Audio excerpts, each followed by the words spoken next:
ngo kwiga ni ubuntu. Yego. Kwiga rwose ntago ari ubuntu. Hari abo tujya twigisha ku buntu, ariko bavandimwe nk'uko mubibona muri iyi minsi ubuzima buba bukeneye ibintu byinshi. Ariko mpamya ko abenshi ari abakura. Allah subhanahu wa ta'ala rero avuga ati Allah niwe waremye ubuzima n'urupfu. No kuvuga mbere yo gupfa habanza kubaho ubuzima. Yego. Urabanza ukabaho ubundi urupfu rukakurikira. Niyo mpamvu Allah abanza al-haya agakurikizaho al-maut. Allah abanza ubuzima kuko nibwo bubanza, none hagakurikizaho urupfu kuko nirwo ruheruka. Rero Allah aravuga ngo ibyo byose twabiremye linabluwakum, kugira ngo tubagerageze, tubashyire mu kizamini, turebe ese ninde uzakora ibitunganye kurusha abandi. Biba ari byiza kuri we gushimira Allah subhanahu wa ta'ala. Intumwa y'Imana sallallahu alaihi wasallam nta na kimwe itatubwiye abayisilamu. Intumwa y'Imana yatubwiye ibintu byinshi, irongera iratubwira ngo nanone umwemeramana impamvu ibintu acamo byose ari byiza no kubera iki? In asabathu darra, yahuye n'ibibazo, agahura n'ingorane, agahura n'amage, agahura n'ibibazo bimuremereye, sabara, arihangana, fakana khayran lahu, ngo biba ari byiza kuri we. Ibyo bigerageza ibyo ari byo byose ntagiye muri details, ukihangana, Allah subhanahu wa ta'ala guhemba kukubabarira ibyaha byawe. Ibaze izo muhe Allah subhanahu wa ta'ala dufiti, ni ukuvuga niba utagize ukwihangana, ibyo ngibyo intumwa y'Imana iri kutubwira ntabwo urimo, aho ngaho ntabwo urimo. Birumvikana neza. Qala Ibn al-Qayyim nawe yaravuze ati liraf'i darajat, Allah hari ubwo azana ibigeragezo, aduha ibigeragezo kugira ngo atuzamure urwego. Ibn al-Qayyim aravuga ati lawla al-ibtila la tagha al-abdu, iyo ibigeragezo biba bitabaho umugaragu rwose yari kurengera. Niko Ibn al-Qayyim avuga.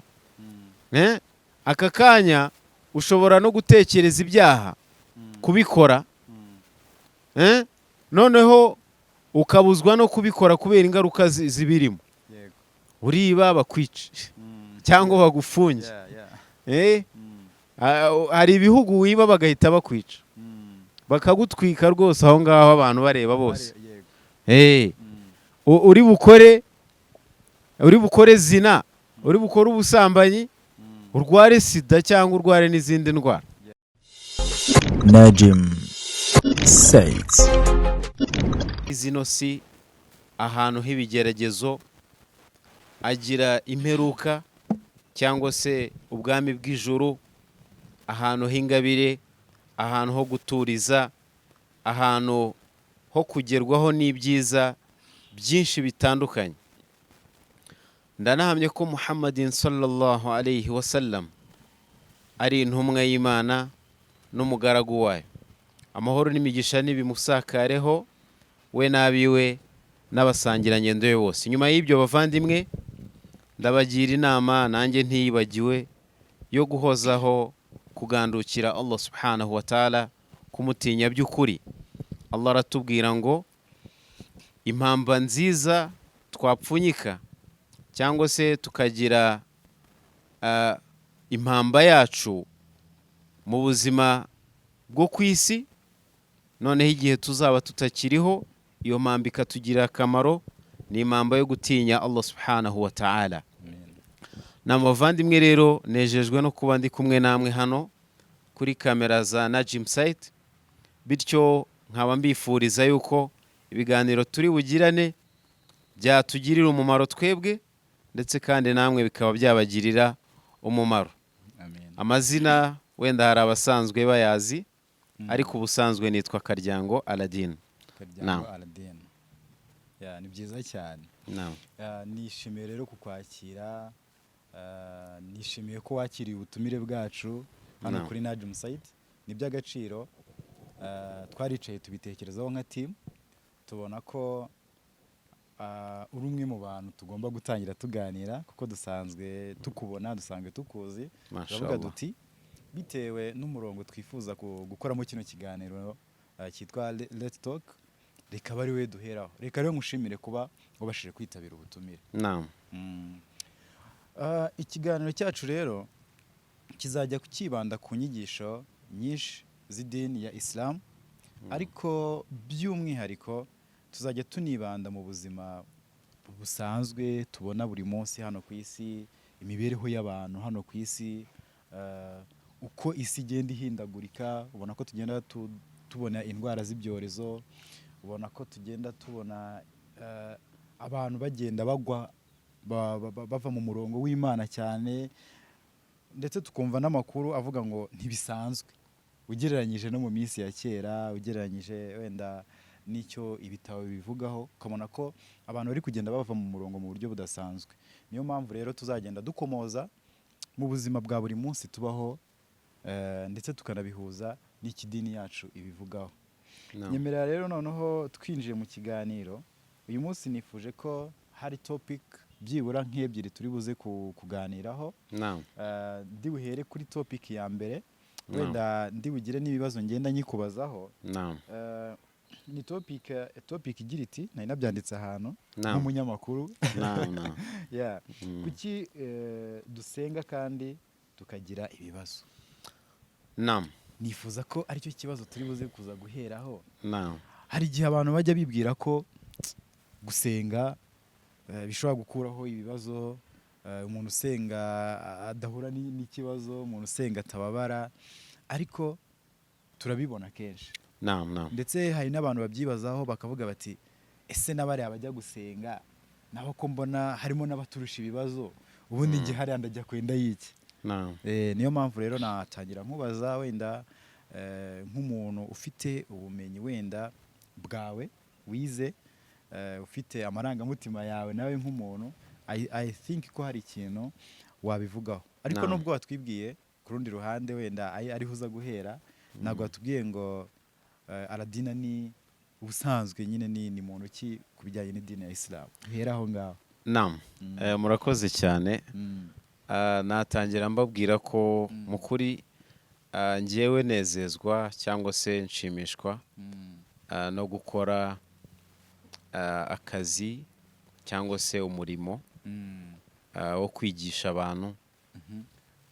Nkaba mu mirimo nkora myinshi cyane, umurimo ntwara umwanya nanakunda cyane, ni umurimo wo kwigisha Quran, igitabo cy'Imana. Yego, kubera ko nawe wayize. Narayize, mparanira gushyira mu bikorwa ya mvugo y'intumwa y'Imana itubwira iti khairukum man ta'allama al-Qur'ana wa 'allamahu. Mwiza muri mwe nuziga Quran ntatereraho akavuga ati njye ndimenye. Hari umuntu uvuga uti njyewe nimenye Quran, by'abandi ntago bindeba. Yego. Intumwa y'Imana rero avuga iti ntago kwiga wowe ukaba wajijuka bihagije.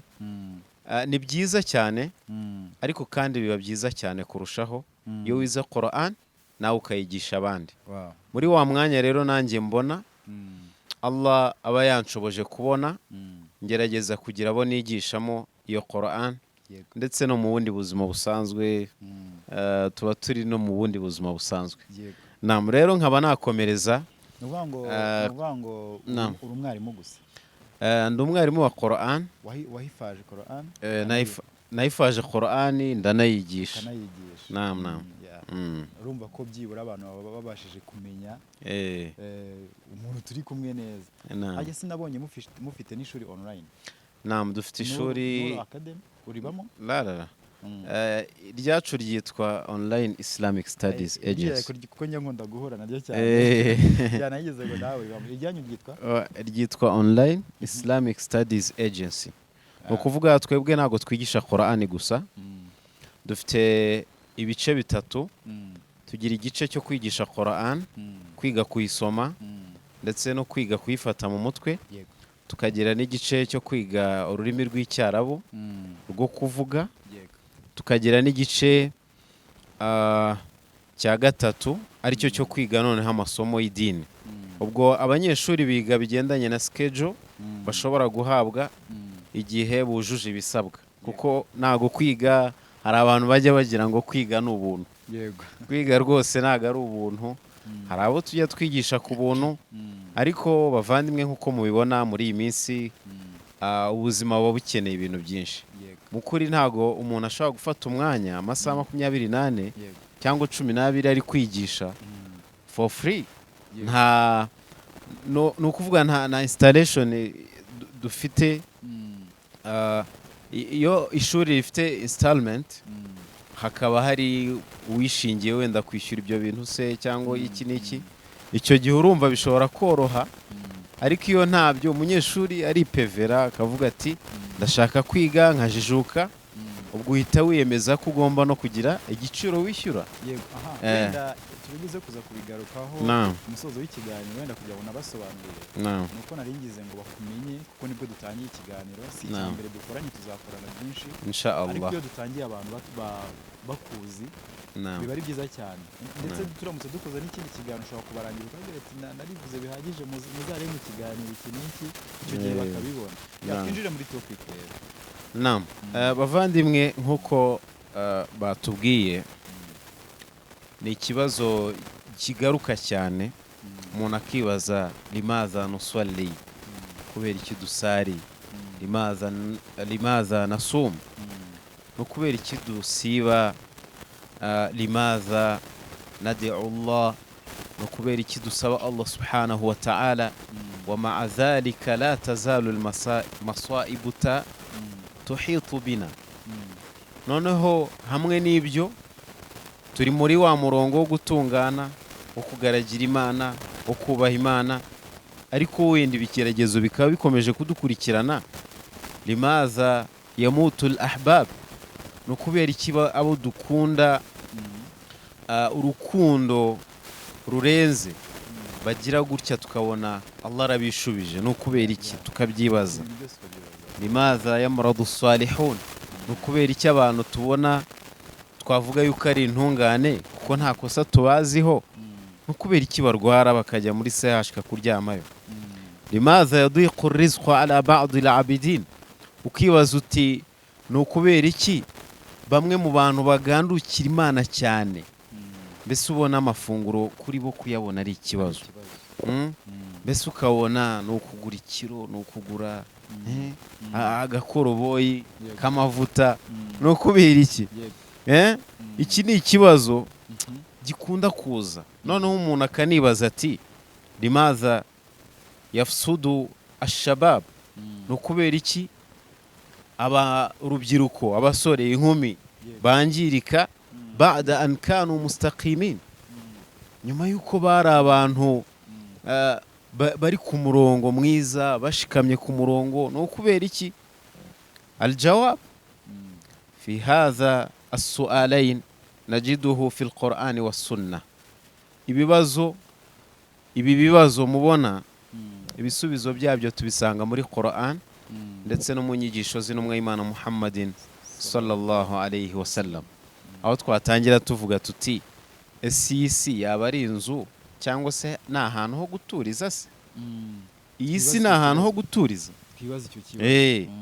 iyi si bavandimwe bakundwa awwalu haqiqa yanbaghi an nafhamaha ikintu cya mbere tugomba kumenya ni uko tugomba gusobanukirwa iyi si tugasobanukirwa ino si anna allaha lam yakhluqi ad-dunya litakuna janna Allah ntabwo yigeze arema ino si ng'ibijuru ntabwo yayiremye ngo itubere ijuru ngo tuyibemo ari paradizo la hoya Allah aravuga ati allazi khalaqa al-mauta wal hayata liyabluwakum ayyukum ahsanu amala Allah subhanahu wa ta'ala niwe waremye ubuzima gutya tubaho ukavuka ugakura ukaba umuntu mukuru waba umugore waba umugabo cyangwa se ntunakure ibyo byose ni igeno rya Allah ushobora gukura cyangwa ntukure ariko mpamya ko abenshi ari abakura Allah subhanahu wa ta'ala rero aravuga ati Allah niwe waremye ubuzima n'urupfu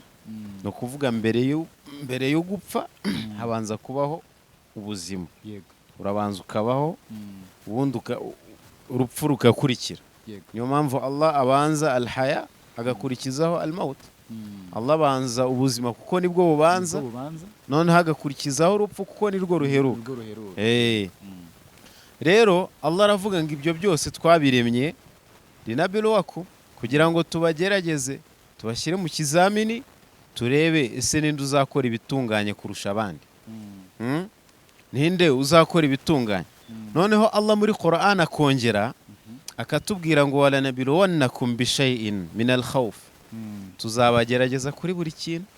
Allah subhanahu wa ta'ala aravuze buri kintu, ni ukuvuga buri cyose Allah atagiye kuvuga nyuma y'aha ngaha nacyo wumve ko kiri muri uwo mwanya wo kuba kigomba kuba ikigeragezo.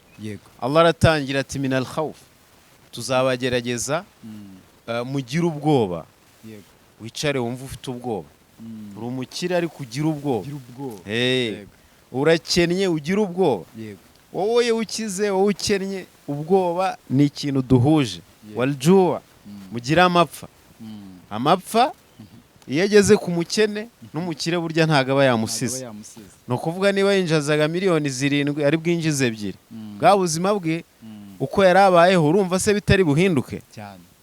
Wa naqsim min al-amwal, Allah azabagerageza umutungo mutunze ugabanuke. Niba ufite 100,000 ejo bundi usanga ufite 10, cyangwa usanga ufite 1,000 mu mufuka, cyangwa nta nacyo. Wal anfus, Allah anabagerageze namwe ubwanyu mugabanuke.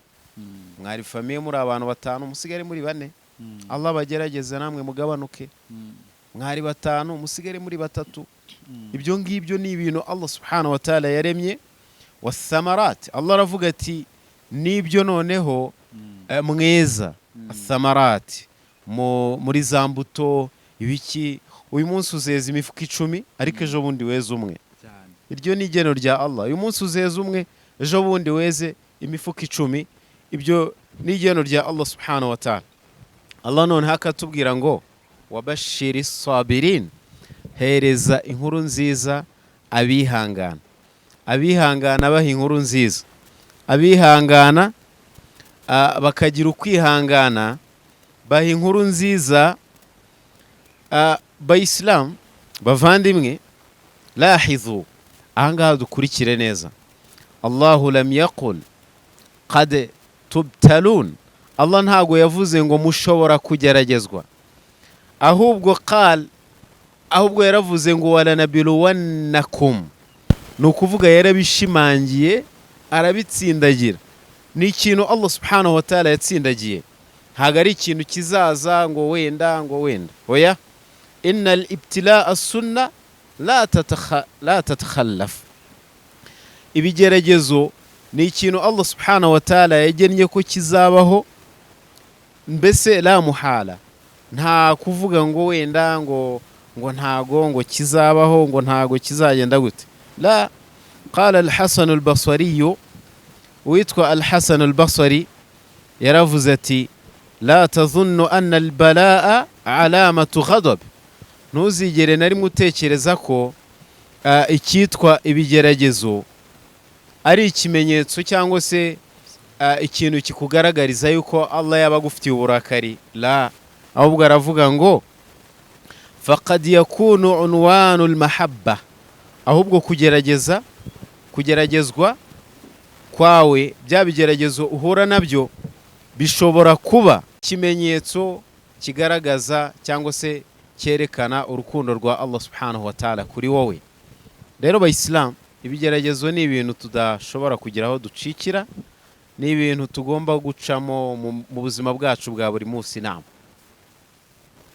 yego ndikukumva nabaye nsa nk'uvuye muri frame gatoya, kuko nabonaga akazuba gatangiye kuza kandi ndikubona ko ibyo turi kuvuga ari ingenzi, ntari buguce mu ijambo. Yego uri gukomoza nyine ku bigeragezo bitandukanye, cyane cyane turi gukomoza n'ubundi kuri cya kibazo twibaje duti kuki dusenga ariko tukagira ibibazo.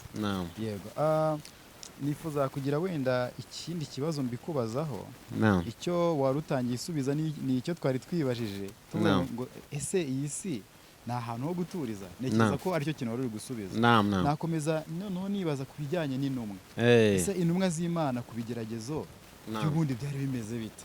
Yego Naam. Murakoze cyane. Ni ukuvuga intumwa z'Imana alayhimu salatu wassalam, amahoro y'Imana zibeho, kanu ashaddu nasi bala'an, nibo bantu bageragejwe kurusha abandi bose. qad yadhunnu al-ba'd anna kathrata al-ibada tamna'u al-bala. Umwe muri twebwe ashobora gutekereza yuko gusenga Imana cyane, ukaba umuntu ugandukira Imana cyane, bishobora kugukiza ibigeragezo, bishobora kugukiza ibigeragezo. wa hadha ghayru sahih, ibi ngibi ntago ari byo. Ahubwo ikintu ugomba kwitega ni iki? Intumwa y'Imana Muhammad sallallahu alaihi wasallam yaravuze iti ashaddu nasi bala'an al-anbiya, abantu bageragejwe kurusha abandi muri ubu buzima bwo kwisi ni intumwa z'Imana alayhimu salatu wassalam, nkuko mugiye kubyumva mu kanya. thumma al-amthal fal-amthal, intumwa y'Imana iravuga ngo thumma al-amthal fal-amthal, noneho hagakurikiraho n'abandi, ni ukuvuga ni abatunganye nyuma y'intumwa, hagakurikiraho abandi. Uko abantu bari mu nzego mu gutungana, mu kubaha Imana, mu kurushaho kugandukira Imana, ni nako n'ibigeragezo birushaho kugira gute, birushaho kuba byaba byinshi. Wenda nk'urugero, fahaza nuhun sakhira minhu qawmu, witwa Nuh alayhi salatu wassalam, cyangwa se tuzi nka Nowa, yarageragejwe cyane ku buryo abantu baramusuzuguye, bamusuzugura imyaka 950. Nta n'umwe uramwumva avuga, bagashyira ibiti mu matwi ntibamwumve. Baramugerageza, mbese agira ibigeragezo bikomeye cyane. wa hadha Ibrahim ulqiya fi an-nar, intumwa y'Imana Ibrahim, cyangwa se wo tuzi nka Aburahamu mu kinyarwanda cyacu, uyu nguyu yarageragejwe cyane kugeza ubwo yatwitswe, hacaniriwe umuriro bamujugunyamo umuriro. Allah aramutabara, yaravuze ati hasbi Allahu wa ni'mal wakil, ngiye mpagijwe n'Imana kandi kuba nyiringiye birampagije. Allah subhanahu wa ta'ala nibwo yategetse umuriro avuga ati kuni bardan wa salaman ala Ibrahim, wa muriro we ba umuriro w'amahoro. Umuriro w'amahoro, ibaze kugira ngo umuriro ube w'amahoro. Ubusanzwe se birashoboka? Ubusanzwe ntago bishoboka. Umuriro ntago ura w'amahoro, nta nubwo wayegereza urutoki. Ariko icyo gihe byarabaye kubw'itegeko rya Allah subhanahu wa ta'ala. Umuriro uba w'amahoro, umuriro urashya, urakongoka, arahaguruka. Nibwo abantu be bamuvuyeho baravuga bati uyu muntu ashobora kuba ari umurozi. Ariko Allah niwe wamurokoye, Allah niwe wamurokoye ibyo bigeragezo. wa hadha Musa taradahu Firaun, witwa Musa yirukanywe na Firaun. wa hadha Yusuf dakhala as-sijn zulman, witwa Yusuf yinjiye muri gereza ahogujwe, ajya muri gereza arafungwa. wa hadha Ayub marida sinina tawila, witwa Ayub cyangwa se Yobu yarwaye imyaka myinshi cyane. Abamenyi bavuga yuko yarwaye imyaka igera kuri 70. Abayisilamu, ibaze kurwara imyaka 70 ugakomeza wihanganye. Ibaze umurwayi ari mu bitaro, ari mu bitaro akabamo imyaka 70. Byibaze yarwaye afite imyaka 70, uburwayi bwe bukira afite imyaka 140. Kiragiye babagaho imyaka myinshi, ntago ari nkatwe tubaye imyaka 20. Ubu ngubu ureba umuntu w'imyaka 40 kwibaza, bajya bangwa n'ingaruka z'ifumbire. Nabyo birashoboka. Naam. wa sayyiduna Muhammad khayri khalqillah, intumwa yacu Muhammad sallallahu alaihi wasallam, we wari ikiremwa kiza kurusha ibindi. kusirat rubaiyatu, yatewe amabuye amenya muvamo, amenya muvamo bayisilamu kubwo guterwa amabuye. washujja wajhu, uburanga bwe burahazaharira, uburanga bwe burahababarira.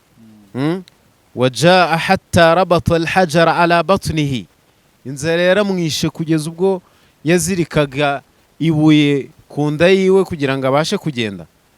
Ese ubwo wari wagera aho hantu mu Islam? Aho ngaho wari wahagera? Fahal kana Allahu la yuhibbu aw la yuhibbuhum? Ese abangaba bose bageragejwe nuko Imana itabakundaga se? Nuko batakundwaga n'Imana se? Bal kana ahabbul khalqi ilayhi. Ibi biremwa mbabwiye byari ibiremwa bikunzwe kwa Allah kurusha ibindi byose. Yego, urimo kutunyuriramo yenda bimwe mu bigeragezo intumwa z'Imana zitandukanye zagiye zihura nazo nabyo, kugira ngo abantu bumve ko kuba bageragezwa hari n'abandi babayeho intumwa z'Imana, ku buryo abantu nyine dukurikira nabo bagiye bahura n'ibyo bintu, kugira ngo wumve yuko ibyo bintu kuba bikubaho si we wenyine. Nibyo biri buntware rero ku kibazo kigira giti ese ubundi kubera iki ibyo ngibyo Imana ibikora? Kubera iki Imana itunyuza muri ibyo bigeragezo? Yego, impamvu tunyura mu bigeragezo, bamwe mu bamenyi bagaragaje ubugenge buba bubyihishemo. Mbere na mbere Allah subhanahu wa ta'ala liyumayyiza as-sadiqa min al-kadhib. Allah bagira ngo arebe umunyakuri ninde, ubeshya ninde. Qala ta'ala, Allah muri Qur'an aravuga ati ahasiba an-nasu an yutraku an yaqulu amanna wa hum la yuftanun. Ese abantu bakeka yuko barekwa gusa bakarekwa aho ngaho bakavuga bati twebwe twaremeye, twemeye Imana, wa hum la yuftanun, batageragezwa? Bakibaza yuko ari gutyo byagenda? Igisubizo la, ntago ariko bimeze. Igisubizo nuko twese tugomba kugeragezwa. Twese tugomba kugeragezwa. Kuba waremeye ukagira ukwemera ntago ari byo bizakorokora ibigeragezo by'Uwiteka Allah subhanahu wa ta'ala. Thaniyan, icya kabiri, litakfiri dhunub. Allah ashobora kukugerageza cyangwa se ibigeragezo bikabageraho kugira ngo Allah subhanahu wa ta'ala abababarire ibyaha byanyu. Qala alayhi salatu wassalam, intumwa y'Imana Muhammad sallallahu alayhi wasallam yaravuze iti ma yusibu al-muslim min nasabin wala wasabin wala hammin wala huznin hatta shawka yushakuha illa kaffara Allahu biha min khatayahu. Umuyisilamu ntagahura n'ikintu na kimwe kimubangamiye, bwaba uburwayi se, cyaba ikigeragezo kimukomereye mu mutima se. Intumwa y'Imana iravuga ngo kugeza no kwihwa rishobora kumujomba arimo aragenda, arimo arakandagira, ihwa rikamujomba. Intumwa y'Imana iravuga iti uyu nguyu yagize ukwihangana muri ibyo bigerageza ibyo ari byo byose, ntagiye muri details, ukihangana, Allah subhanahu wa ta'ala guhemba kukubabarira ibyaha byawe. Ibaze izo muhe Allah subhanahu wa ta'ala dufiti. Ni ukuvuga niba utagize ukwihangana, ibyo ngibyo intumwa y'Imana iri kutubwira ntabwo urimo aho ngaho, ntabwo urimo. Birumvikana neza. Qala Ibn al-Qayyim nawe yaravuze ati liraf'i darajat. Allah hari ubwo azana ibigeragezo, aduha ibigeragezo kugira ngo atuzamure urwego. Ibn al-Qayyim aravuga ati lawla al-ibtila la tagha al-abdu. Iyo ibigeragezo biba bitabaho umugaragu rwose yari kurengera. Niko Ibn al-Qayyim avuga. Aka kanya ushobora no gutekereza ibyaha kubikora, noneho ukabuzwa no kubikora kubera ingaruka zibirimo. Uriba bakwica cyangwa bagufunge. Hari ibihugu wiba bagahita bakwica, bakagutwika rwose aho ngaho abantu bareba bose. Uri bukore zina, uri bukore ubusambanyi, urware sida cyangwa urware n'izindi ndwara. Noneho umuntu ashobora gutinya ibyaha kubera n'izindi mpamvu. Ibyo bintu byose rero utagira ngo wenda n'abantu babishyizeho. Wallahu khalaqakum wama ta'malun. Allah niwe wabaremye n'ibyo mukora byose, niwe wabiremye. Ibyo byose Allah niwe wabishyizeho. Abantu rero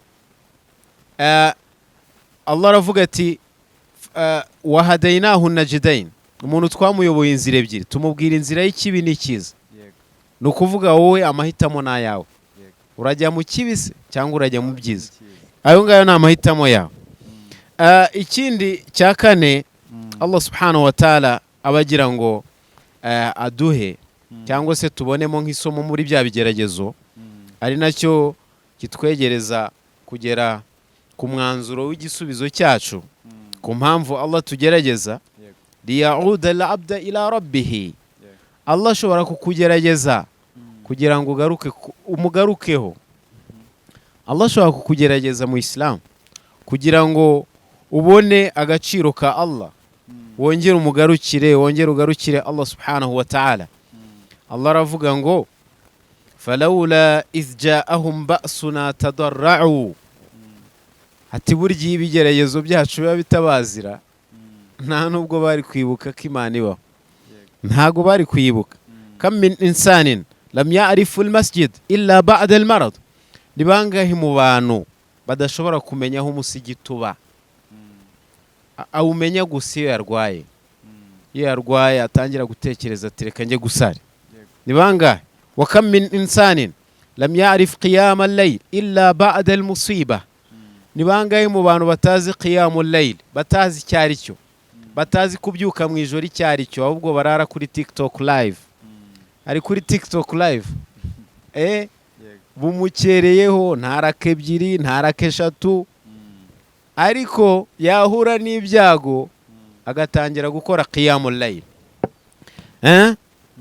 la tarbit salahaka bizawali albala, mu Islam ugutungana kwawe wigutegereza igihe wahuye n'ibibazo, witegereza gutungana kuko wahuye n'ibibazo, witegereza gutungana kuko udatekanye. mu Islam min al-akhta'i al-kabira, namwe mu makosa ahambaye an yaqula al-insan, umuntu kuba yavuga ati ana usalli, njyewe ndasiba, lakin ma ziltu faqira, ariko dore ndacyakennye.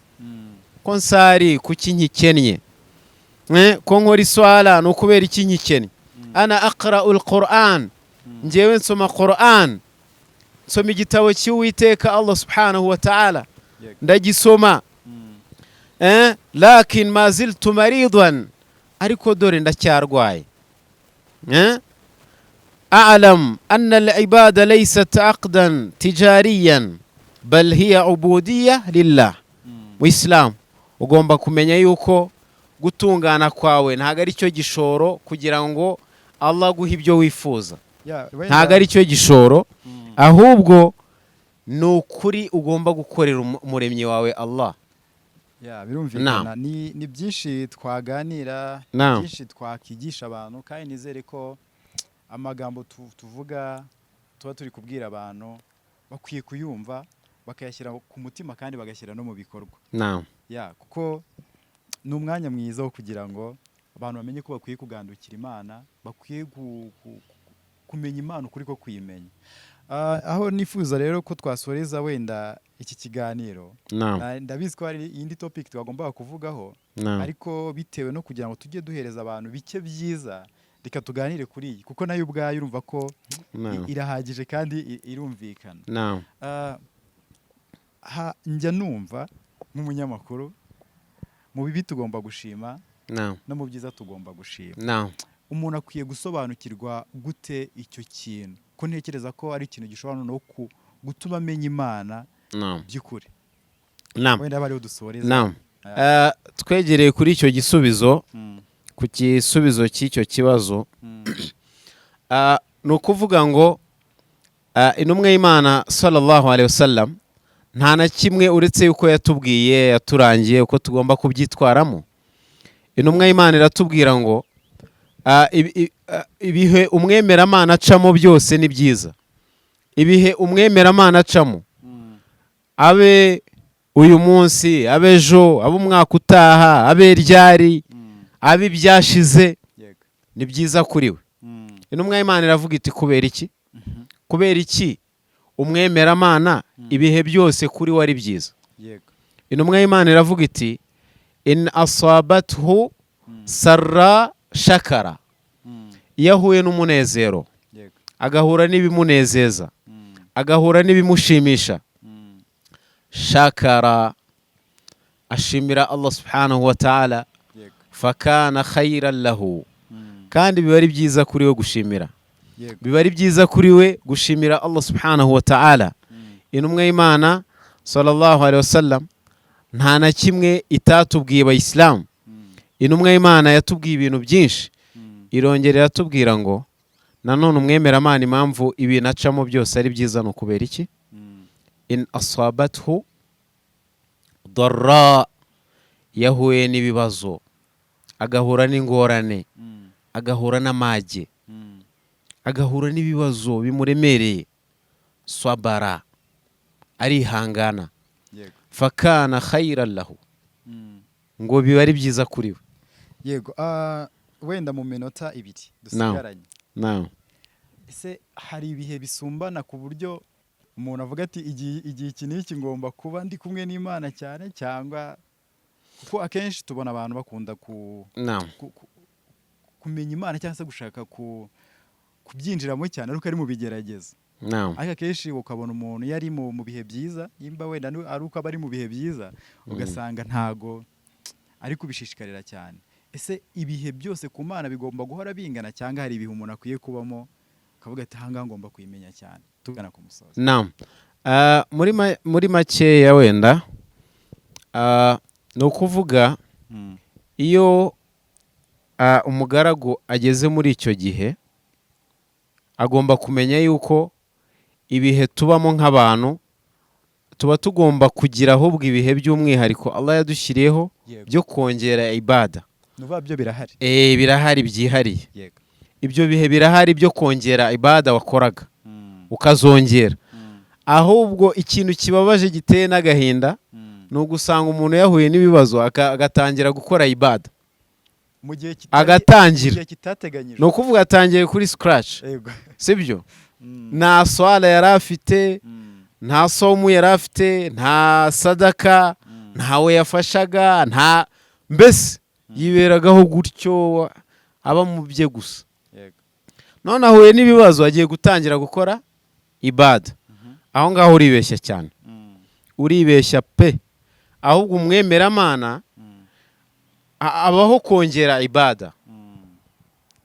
Ese wumva ko uzagera gusara isuna n'itegeko utayikora?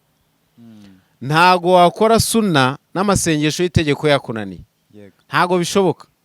Ni ukuvuga ngo kugira ngo ukore suna ni uko amasengesho y'itegeko ugomba kuba wagize gute, ugomba kuba wayakoze, ugomba kuba wayahagaritse hariya. Noneho ukavuga uti amasengesho 5 nayarangije, reka nongereho na witiri, reka nze gukora na qiyamul layl, reka ariko ku manywa mbere y'isengesho ry'itegeko njye mbanza nkore suna, kubera ko wageze kuri rwa rwego rwo gukora ibyo utegetswe. Hari igihe noneho ugeramo ukongera ibada zawe nk'umwemeramana. Wenda se ibigeragezo birakuziye, aho ngaho ugomba gushikama ukongera ibada cyawe ukiyegereza Imana cyane, nta kabuza ibyo bibazo ubisohokamo. Wagera mu byiza ukarushaho gushimira Allah subhanahu wa ta'ala. Allah aravuga ati wala in shakartum la azidannakum, nimunshimira la in shakartum la azidannakum, nimunshimira nzabongeza. Nanone hari imvugo ivuga iti, ari nayo nsorejeho, hari imvugo ivuga iti burya man la yashkur qalilan, niba utashimira icyo gihumbi ufite mu mufuka ngo ugishimire Allah, nubona n'ibihumbi 100 ntabwo uzashimira. Man la yashkuru qalilan wa kathiran la yashkuru, udashimira bike ni byinshi ntabwo abishimira. Niba udashimira ibyo bihumbi 100 ufite na miliyoni niza ntabwo uzayishimira, uzabona ntacyo urabona. Niba udashimira iyo miliyoni na miliyoni 10 niziza ntacyo uzabona ufite. Rero ibanga ryo kugirana umubano mwiza na Nyagasani wacu Allah subhanahu wa ta'ala umuremyi wacu nuko tugomba kumushimira mu bihe byose. Twahura n'ibibazo tukihangana, tugashikama, tukongera ibada mu bihe byacu bya buri munsi. Inama reka ngushimire, shimire umuntu wese ugejeje kuri uyu munota ari kumva ikiganiro turi kugirana, ari kumva ubutumwa bwiza turi gutanga, kandi ndizera yuko ni byinshi tuganiriye, kandi ndizera ko we wumvishe ushaka kumva, we wumvishe ushaka kumenya, we wumvishe ushaka guhinduka, ndizera ko hano hantu muri kino kiganiro tugiranye ukuyemo byinshi. Nimba rero ubutumwa bukugezeho, usharinge n'abandi, buri wese abashe kumenya amagambo y'Imana, buri wese abashe kuyoboka Imana. Reka rero ngushimira kuba twabanye mu kiganiro. Naam.